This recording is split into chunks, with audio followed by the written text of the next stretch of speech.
Good morning, YouTube. So I was supposed to talk about my upcoming classes today, but something traumatic happened to me this past week, and I want to share it with everyone. I'm going to file a lawsuit, and so I need to be careful about what I say. I can't divulge too much information, so I apologize ahead of time if some information, if the narrative can be incoherent or confusing sometimes. So let me first explain to you the details of what happened. I often take my two boys, Chris and Bo. Chris is 7 years old. Bo is 4. And this is our first time together back in Canada to visit their grandparents. Unfortunately, their mother and my daughter could not join us because whereas I and my boys are Canadian citizens, my wife is a Chinese citizen, and we could not get her the tourist visa on account of the fact that we're poor. So it's been a very hard summer for me because my two boys are a handful. They have different personalities, they have different interests, and my mind is preoccupied with saving the world. So I've not been as attentive as a father as I should have been, but I have tried my best to give my kids the best possible experience. So every day we're outside in the park or in the pool or in the cottage somewhere, making sure they're enjoying the great outdoors. So on Sunday, we went to a public pool, and we've been to many public pools. Chris is a great swimmer. And he really enjoys the pool. His brother, Bo, is not a great swimmer, doesn't know how to swim, and so I need to take care of him. And Bo is often very problematic. He has behavioral issues for many reasons. The first is that he's a middle child, so he often feels neglected and doesn't get enough attention from his parents, so he acts out, he misbehaves. He's also in competition with his brother, Chris, who unfortunately is very competitive. And as a result, Bo feels insecure, especially in the pool because Chris is a great swimmer and Bo doesn't know how to swim. But Bo doesn't really like swimming. And he misbehaves. And so what he does is he gets into trouble. So that day he was rubbing his eyes with chlorine, which is making his eyes itchy.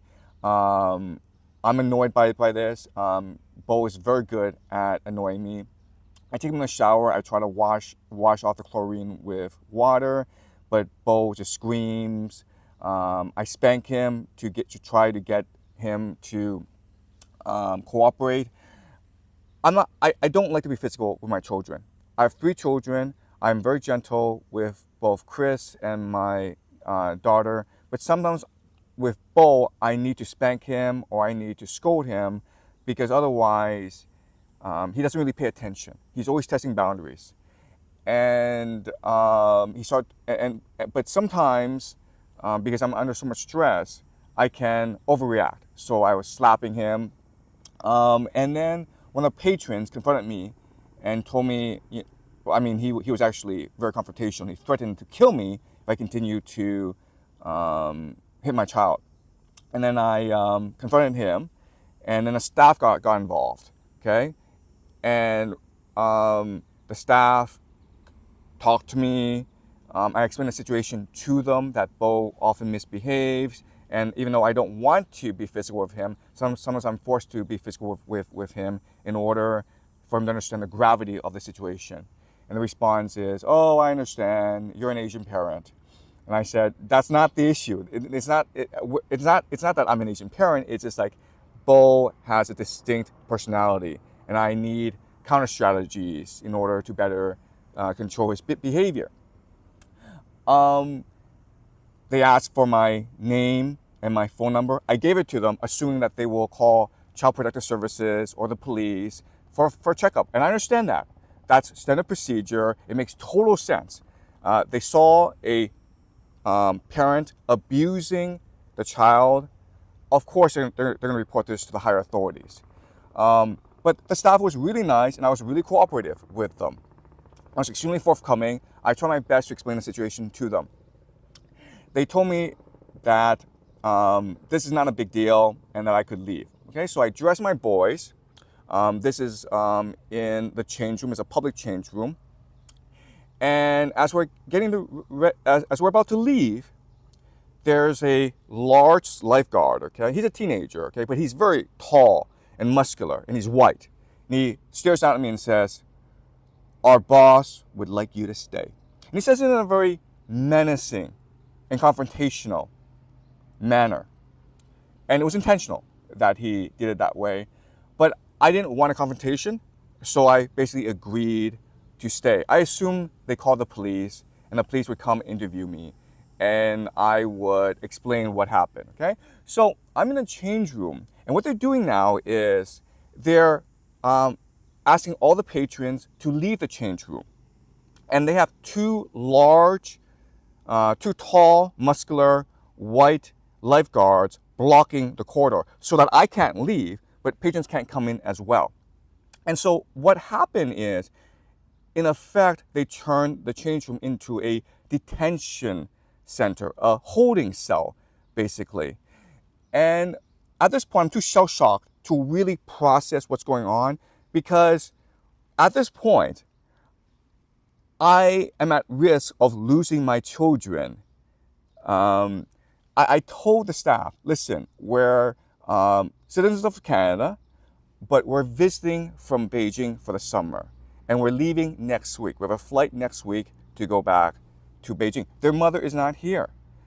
My boys don't speak English. Okay, so I'm trying to explain to them how awkward my situation is. And they don't care. So I'm in this holding facility, and I'm spending like an hour, at least an hour, trying to strategize about how to talk to the police.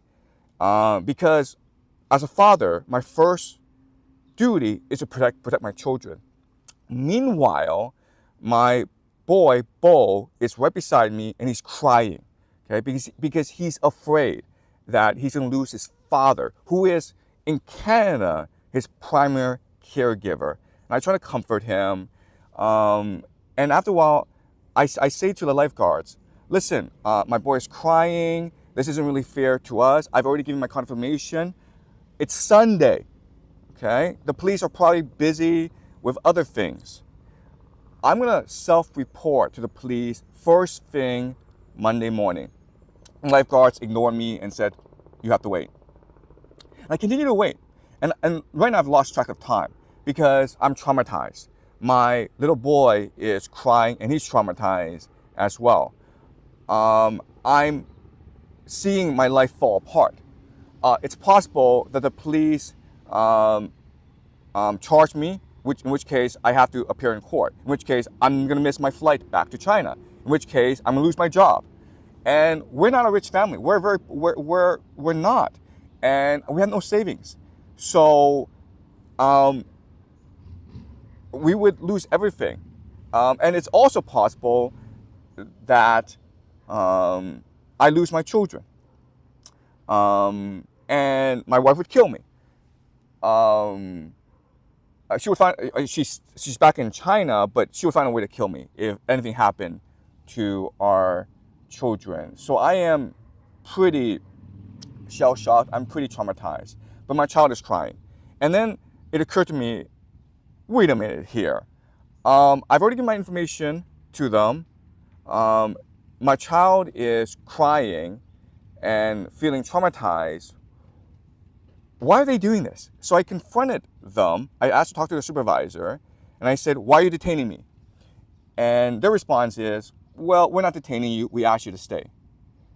And at this point, I'm like, well, can I leave? And they're like, yes, you can leave. So we left, okay? And then we got home, and the police called. And I explained the situation to the police, and the police were really polite, really understanding, really sympathetic, and said, okay, this makes total sense. You're trying to discipline your child. You have the right to do that. But as procedure, as protocol requires, we have to come and see your children. And I says, that makes total sense. So I invited them over to my parents' house where we're staying, and they checked up on my children, and they said, your children are fine. There's nothing wrong with your children. And they left. And that should have been it. But the very next day, my son, Bo, he couldn't eat. And he had high fever. And I tried to put him in bed, but the moment I put him in bed, he would suddenly scream. And I have to rush to him and comfort him. And this was happening for 2 days. And I told him to reassure him that no one's going to tear apart our family. There's no way it's going to be over my dead body before I let someone take him from me. I'm his father. I have a duty to protect him at all costs. I'm going to fight and die to make sure my family is safe. And that reassured him a bit. And then I took him to Great Wolf Lodge in Niagara Falls, which made him really happy. I'm not sure if anyone's been to Great Wolf Lodge, a resort. It's not jail, but it's pretty close. Okay, so it was so, and then I had time there to reflect more and more on the situation, and I've decided to file a lawsuit. I've decided to take civil legal action. I called the police and said, listen, do I have grounds to charge the staff of that public pool with kidnapping or something along those lines? And they had, I mean, they were very polite and they were very understanding, and they had a very long conversation. They did a lot of investigation and told me it doesn't really meet the threshold, criminal threshold, but you can take civil legal action, and I plan to do that. So some of you may hear this and you think that I'm overreacting. You know, the police the police will let you go. There's no problems here. The staff, maybe they overreacted, but it was within their protocol, their procedure in order to protect children. Okay, but let me give you 3 reasons why I am going to take action, why I've decided to fight. Okay, the first reason is this: I have a duty to protect my children. And at the very least, I want my son Bo to know that whenever we're bullied, whenever he's intimidated, whenever he's traumatized, I'm going to fight to ensure that he's protected and that he achieves some justice. Okay? It's really important as a father to show my children that I'm going to do everything I can to protect my children. I've also promised Bo that I will do this. So as a father who's made a promise to his son to always protect him and to seek justice whenever he encounters injustice, then I have a moral obligation to follow through, even though this is the Canadian justice system. This is the Canadian legal system. Even though it may cost me a lot of money, even though it may cost me many, many years, and even though there may be no result, I have a duty as a father to set a good example to my son. Okay, that's the first reason. Second reason is that I feel, and again, you may disagree, okay? I feel that this happened because they saw an Asian face. Okay. Now, I've talked to my brother, who is a public school teacher here in Toronto, and he explained to me that this happened because, you know, the staff, they're teenagers, and some of them were Asian, and they saw an Asian father abusing his child, and they became really afraid for the child's safety, and that's why they might have overreacted the way they did. And that makes total sense, okay? I think that's a legitimate point.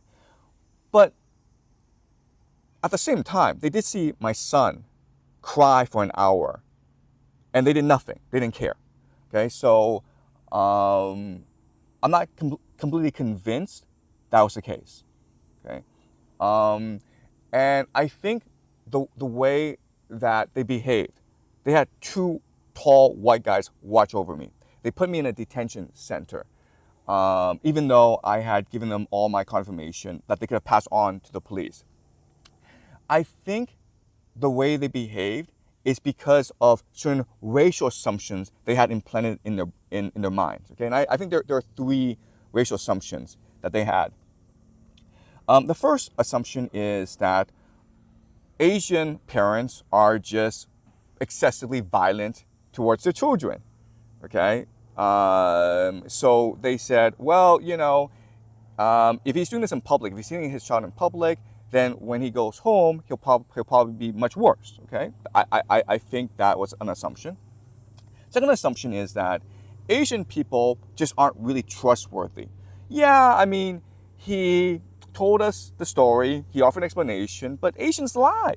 Yeah, I mean, he gave us his phone number, but how do we know it's correct? Okay, so I think that was the second assumption that they made, that Asians, especially Asian men, they lie and they cheat.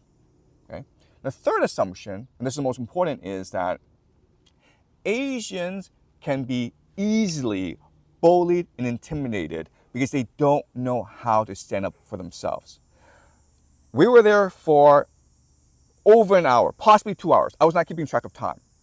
At no point did anyone come and explain the situation to us and says, listen, we're sorry you're being inconvenienced right now, but the police are coming and we have a duty to report this to the police, and the police told us to ask you to wait. Okay, no one at any point came and offered us an explanation for what was going on. The entire setup, I think, was meant to be intimidating, right? Because we were in a holding cell, and I'm not sure if you've been to a public pool change room in Toronto, but it literally looks like a jail cell. Okay, I literally felt I was in jail. And they didn't think they didn't should have respected me or have been decent to me or have been courteous to me, because they think this guy's an Asian. He's not really, he's not really a person. He's a second-class person. Okay, that's how Asians are treated in Canada and throughout the Western world, as second-class citizens. We're invisible. They pretend we don't exist. And yeah, we can treat Asians whatever we want. Okay, now that was the third assumption. So I believe that what happened to us on Sunday was clear anti-Asian discrimination, and I plan to file charges with the Ontario Human Rights Tribunal. Again, this may go nowhere, but Canada is one of the most hypocritical and sanctimonious societies out there.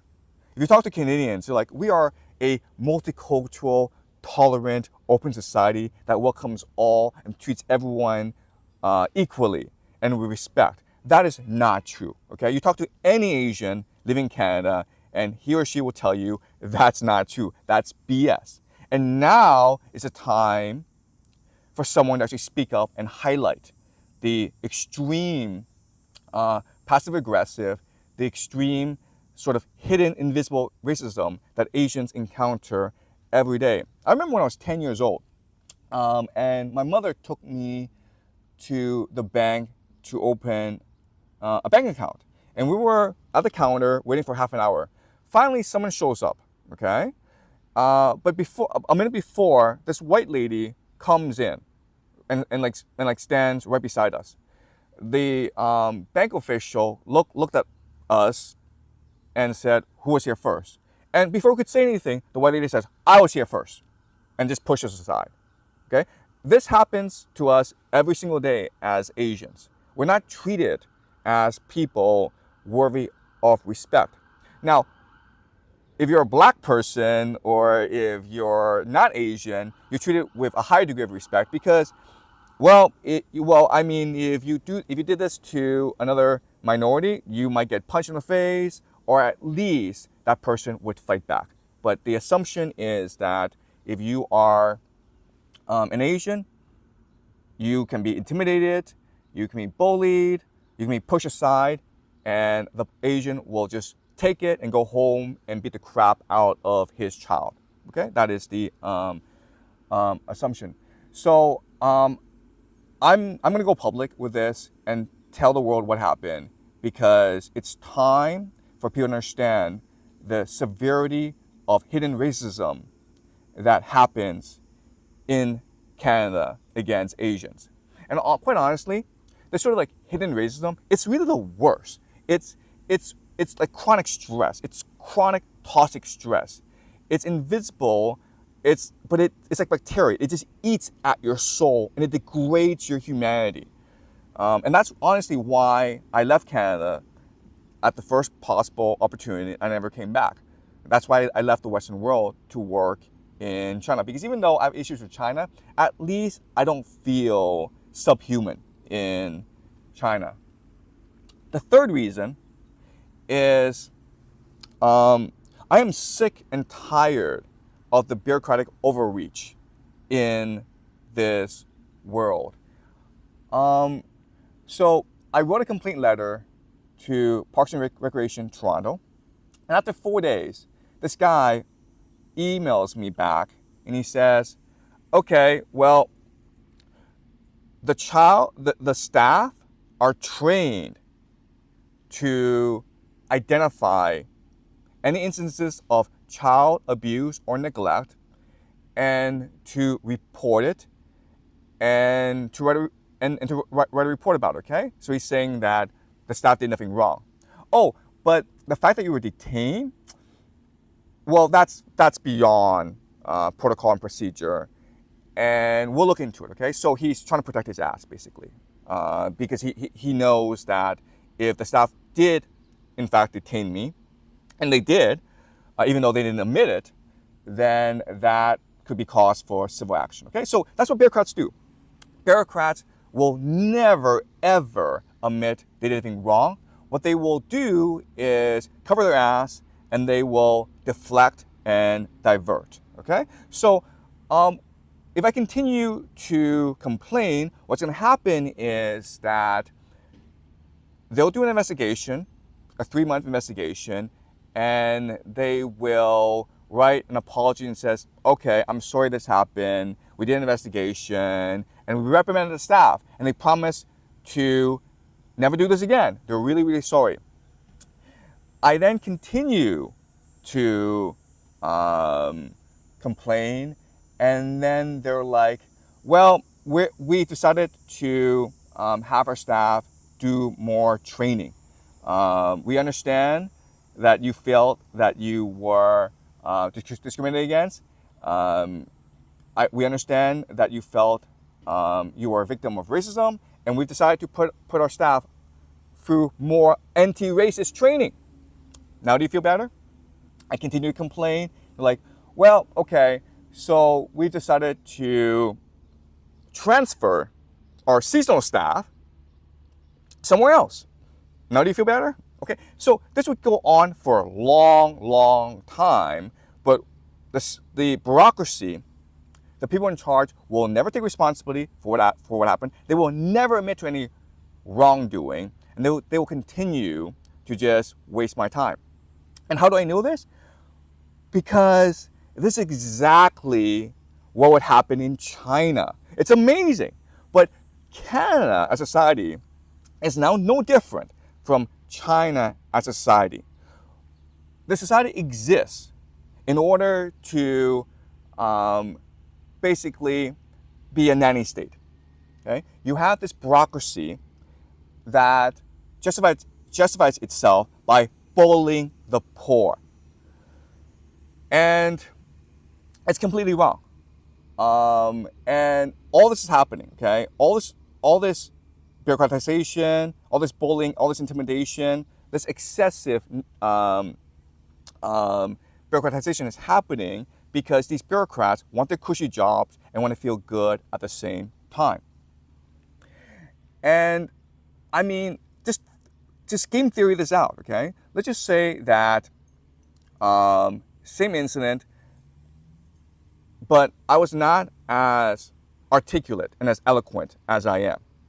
Maybe I'm new to the country, or my English isn't so good, or I'm really scared, then I might say something stupid or overreact in a way that allows the police to charge me with certain crime. I might lie. I might push the lifeguard.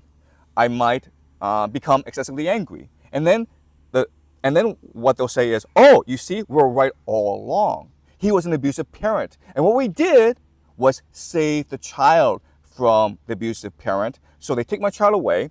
They lock me up for a couple weeks. They put me through some anger management course, but I lose custody of my child. And I fight to get my child back. And maybe it's like a year later. But after a year, my child has been traumatized forever by the entire experience. And that's if I have the financial means to actually fight the case in court. So that's how the system is set up. The system is set up so that the poor, the uneducated, the ignorant, the minority, they're all bullied so that these bureaucrats can feel good about themselves and can collect their nice, fat paycheck and sit in their air-conditioned, cushy office. I have to speak up. Okay, I mean, I can let this go, but I have to speak up because this happens all the time to poor people, and they don't have the capacity to speak up and let people understand the abuse of the nanny state, of how indifferent, of how soul crushing this bureaucratic state that we live in is. So I feel I have a responsibility to speak up and let people know. Again, this lawsuit will probably go nowhere, but at least people will know what happened and how evil and indifferent and toxic this bureaucratic state that we live in is. Yeah, I'm sorry for using the word evil, by the way. Yeah, it's not legally evil. Okay, so I apologize. Please take that out. They're not evil. They're just indifferent. In 2014, this woman in South Carolina, she was middle-aged, maybe 45, 46. She was an African-American woman, had a lot of issues with the law when she was younger, but then she had a daughter, who at the time was 9 years old. And she loved her daughter. So and after having the daughter, she was committed to being the best mom that she could be. She was working at McDonald's full time.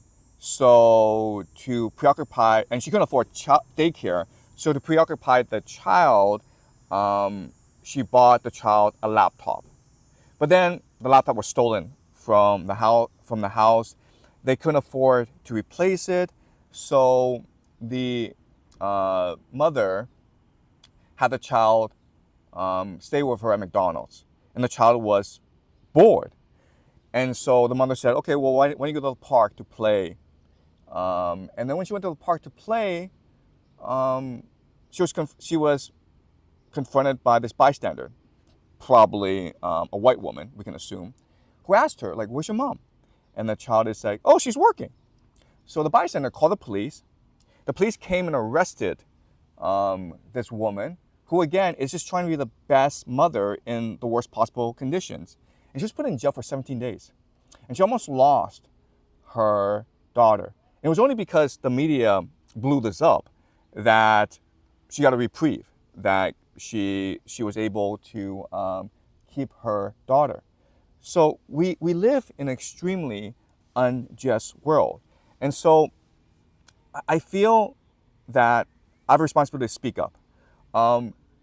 Again, this probably will not go anywhere.